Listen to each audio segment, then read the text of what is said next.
ஸ்மோக்கரா நீங்கள்? உங்களுக்கு தான் இந்த வீடியோ. நான் ஸ்மோக்கிங் வந்து தப்பு ரைட்டு நீங்கள் பேச வரல. ஸ்மோக்கிங் வந்து அவங்களோட தனிப்பட்ட விஷயம். நீங்கள் பண்ணுங்க, பண்ணாமல் போங்க. ஆனால் டீ கடை, இந்த பேக்கரி, இந்த மாதிரி பப்ளிக் பிளேஸில் வந்து ஸ்மோக் பண்ணாதீங்க. ஏன்னா ஸ்மோக் பண்ணுற நீங்கள் ஆக்டிவ் ஸ்மோக்கர், டேரக்டாக ஸ்மோக் பண்ணுறீங்க. ஆனால் ஸ்மோக் பண்ணாதவங்க பேசிவ் ஸ்மோக்கர். அவங்க ஸ்மோக் பண்ணாமலே நீங்கள் பண்ணுற ஸ்மோக்கிங்னால அதை ப்ரீத் பண்ணி பாதிக்கப்படுறாங்க. ஸ்மோக் பண்ணாமலே இந்த பேசிவ் ஸ்மோக்கர் எவ்வளோ சதவீதம் கேன்சர் வர வாய்ப்பு இருக்குன்னா 20 to 30% வாய்ப்பு இருக்குது.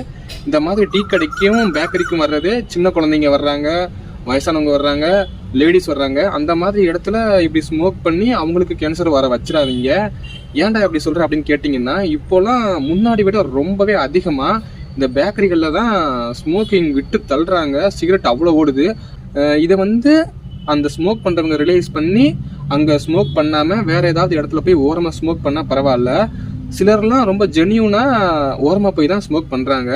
ஆனால் ஒரு சிலர்லாம் அப்படி இழுத்து மூஞ்சிலே விட்றாங்க. நானும் இதை ஏகப்பட்ட தடவை பார்த்துருக்கேன். நம்மளுக்கு இதெல்லாம் நடந்திருக்குது. நம்ம போய் என்னன்னு கேட்க போனோம்னா கண்டிப்பாக சண்டை தான் வரும். இந்த சண்டையை தவிர்க்கணும்னா ஸ்மோக் பண்ணுற ஒவ்வொருத்தரும் இதை உணர்ந்து செயல்படணும். இன்னொரு தீர்வு என்னன்னா, பேக்கரியில் இருக்கவங்களே நோ ஸ்மோக்கிங்னு போர்டு வச்சா பரவாயில்ல. ஆனால் அவங்க கண்டிப்பாக அதை பண்ண மாட்டாங்க. ஏன்னா டீயை விட அங்கே சிகரெட் தான் அதிக அளவில் ஓடுது. அதனால் ப்ளீஸ் நீங்கள் ஸ்மோக் பண்ணிங்கன்னா கொஞ்சம் ஓரமாக போய் ஸ்மோக் பண்ணுங்கள், மற்றவங்களுக்கு டிஸ்டர்ப் பண்ணாமல். உடம்புக்கு நல்லது.